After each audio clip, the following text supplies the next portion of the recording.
अमेरिकी राजधानी न्युयोर्कमा चिनिया प्रहरी चौकी स्थापना। चिनिया सुरक्षा बल FBI ले नै मारियो अमेरिकामा छापा। अमेरिकाका उच्च अधिकारीहरू तनावमा। चीनलाई मिल्यो ठूलो सफलता। न्युयोर्कको चाइना टाउनको व्यस्त सडकमा रहेको सामान्य देखिने 6 तले कार्यालय भवनको लबी डाइरेक्टरीमा विभिन्न व्यवसायीहरू सूचीबद्ध रहेका छन्, जसमा इन्जिनियरिङ कम्पनी, एक्युपङ्क्चरिस्ट र एक लेखा फर्म समेत रहेको छ। तर तेस्रो तलामा सूचीबद्ध नगरिएको एक शङ्कास्पद चिनिया चौकीले अधिकार क्षेत्र वा कूटनीतिक स्वीकृति बिना पुलिस अपरेसनहरू सञ्चालन गरेको छ। विश्वभरका 100 भन्दा बढी यस्ता चिनिया चौकी अथवा सङ्गठनहरू मध्येको एक हो न्युयोर्क स्थितको चिनिया चौकी। यो घटनाले अमेरिकाका कूटनीतिज्ञहरू र गुप्तचर एजेन्टहरूलाई चिन्तित बनाएको छ। अमेरिकी सङ्घीय गुप्तचर निकाय FBI को काउन्टर इन्टेलिजेन्स एजेन्टहरूले ब्रुकलिनमा अमेरिकी अधिवक्ताको कार्यालयसँग गरिएको आपराधिक अनुसन्धानको एक हिस्साका रूपमा यस भवनको खोजी गरेका थिए।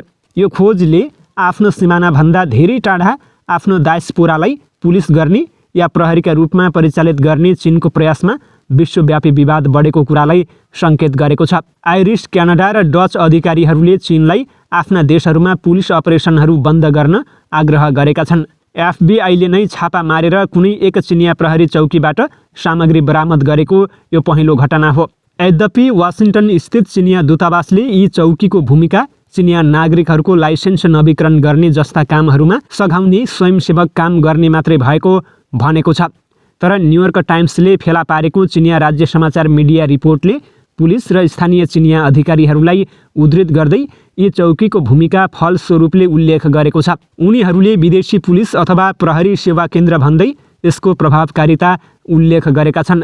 केही रिपोर्टले चिनिया चौकीहरूले खुफिया जानकारी सङ्कलन र स्थानीय अधिकारीहरूसँग सहकार्य नगरी विदेशमा अपराधहरू समाधान गर्ने जस्ता कुराहरू उल्लेख गरेको छ। यी कार्यालयहरू कसले चलाइरहेको छ भन्ने विषय भने अन्यल रहेको छ। कहिलेकाहीँ तिनीहरूलाई स्वयंसेवकको रूपमा उल्लेख गरिन्छ भने कहिले कर्मचारी सदस्य त कहिले निर्देशक समेत भनिन्छ।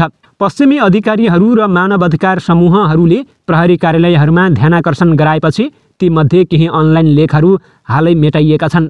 पश्चिमी अधिकारीहरूले यी चौकीहरूलाई असन्तुष्टहरूसहित विदेशमा रहेका चिनिया नागरिकहरूमाथि ट्याब राख्न बेजिङको ठूलो ड्राइभको हिस्साको रूपमा हेर्ने गर्दछन्। सबैभन्दा कुख्यात यस्तो प्रयास अपरेसन फक्स हन्टको रूपमा चिनिन्छ, जसमा चिनिया अधिकारीहरूले विदेशमा भागेकाहरूलाई खोज्छन् र उनीहरूलाई स्वदेश फर्कन दबाब दिन्छन्। विश्वका विभिन्न देशहरूमा चीनले यस्तै चौकीहरू स्थापना गरेर आफ्नो रणनीतिक फाइदाका लागि प्रयोग गरिरहेको छ। यी कुराहरू पछिल्लो समय बाहिरिँदै गरेका छन् र चीनप्रति सचेत हुँदै विभिन्न देशले यस्ता चौकीहरू बन्द गर्न थालेका छन्। उत्तर कोरियाको राजधानी प्योङयाङमा 5 दिनको लागि लकडाउन गरिएको छ। नागरिकहरूमा श्वास फेर्न गाह्रो भएपछि उत्तर कोरियाका नेता किम जोङ उनले लकडाउन लागू गरेका हुन्। दक्षिण कोरिया स्थित NK न्युजले सरकारी सूचनालाई उद्धृत गर्दै यहाँका नागरिकहरूमा श्वास फेर्न गाह्रो भइरहेको जनाएको छ। सरकारी सूचनामा कोरोना भाइरसको उल्लेख भने गरिएको छैन, श्वास प्रश्वास सम्बन्धी रोगको मात्रै भनिएको छ। प्योङयाङका नागरिकलाई आइतबारको अन्त्यसम्म घरमै बस्न निर्देशन दिइएको छ। किम जोङले मानिसहरूले दिनमा धेरै पटक आफ्नो तापक्रम जाँच र रेकर्ड गर्न सल्लाह दिएका छन्। प्योङयाङका नागरिकहरूले लकडाउनको निर्णय अघि नै आफ्नो घरमा खानेकुरा भण्डारण गरेका छन्। अमेरिकाले युक्रेनमा 31 वटा शक्तिशाली युद्ध ट्याङ्कहरू पठाउने भएको छ। जर्मनी र केही युरोपेली देशले अत्याधुनिक लियोपार्ड 2 नामक लडाकु ट्याङ्क पठाउने घोषणा गरेको एक दिनपछि अमेरिकाले पनि बम अब्राम ट्याङ्क पठाउने निर्णय गरेको हो। उता रुसले भने ती सबै ट्याङ्कहरू मिसाइल प्रहार गरेर ध्वस्त बनाइदिने चेतावनी दिएको छ। भौगोलिक हिसाबले बझाङको आधाभन्दा बढी क्षेत्र ओगटेको र जिल्लाको सबैभन्दा दुर्गम सैपाल गाउँपालिकाको एङ्गलदारको पुल निर्माणको काम सम्पन्न भएको छ। गाउँपालिकाका जनप्रतिनिधिहरूले पटक पटक दबाब दिएपछि पुल निर्माणको काम सम्पन्न भएको हो। पुल निर्माण कम्पनीले हेलिकप्टर मार्फत निर्माण सामग्री ढुवानी गरेर सेती नदीमा झोलुङ्गे पुल निर्माणको काम सम्पन्न गरेको हो। झोलुङ्गे पुल निर्माणको लागि आवश्यक पर्ने लट्ठा, फलामे सामान, सिमेन्ट लगायत सम्पूर्ण सामानहरू हेलिकप्टर मार्फत ढुवानी गरेको निर्माण कम्पनीले जनाएको छ। इङ्गलदारमा पुल नहुँदा यहाँका नागरिकले निकै जोखिम मोलेर वारपार गर्नुपर्ने बाध्यता रहेको थियो। अहिले त्यो बाध्यताबाट छुटकारा मिलेको छ। 1 वर्ष पहिलासम्म सैपाल गाउँपालिकाको सहयोगमा र स्थानीयको सक्रियतामा काठे पुल निर्माण गर्ने प्रचलन थियो, जुन अहिले अन्त्य भएको छ। इङ्गलदारमा पुल बनेपछि त्यहाँका नागरिक निकै खुसी बनेका छन्।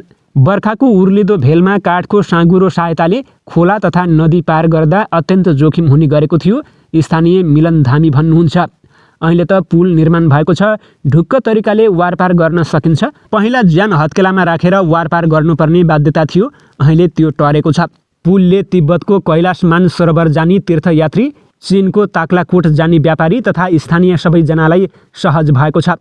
यही ठाउँमा काठे पुलबाट खसेर 2075 सालमा एकै घरका 3 जना किशोरको ज्यान गएको थियो। पुल नहुँदा साह्रै जोखिम थियो। एउटा काठको सहारामा नदी तर्दा काठ भाँचिने डर हुन्थ्यो। राम्रोसँग अडिएको छैन भने हल्लिएर पनि मान्छे बीच भङ्गालोमा खस्ने उत्तिकै डर सम्भावना रहन्थ्यो, धामी भन्नुहुन्छ। नदी तथा खोलामा आएको बाढीले साँगु पनि पटक पटक बगाउने गरेको र काठ खोज्न दुःख हुने गरेको बताउँदै स्थानीय कालु धामी भन्नुहुन्छ। लेकाली क्षेत्रमा साँगु बनाउनको लागि भने जस्तो काठ पनि पाइँदैन थियो। कहिलेकाहीँ त काठ नपाएका कारण साँगु बनाउन नसकेर 1-2 दिनसम्म ओडारमै बस्नुपर्ने बाध्यता हुन्थ्यो। काठे पुल पनि दिगो हुँदैन थियो। बर्खाको समयमा उर्लिदो भेलले बगाएर लैजान्थ्यो। अब यो समस्याबाट छुटकारा मिलेको छ। कति दिन त आफूले पालेका भेडा च्याङ्ग्राहरू यही खोलामा परेर मरेका छन्। अब ढुक्क तरिकाले व्यापार गर्न सकिने भइयो।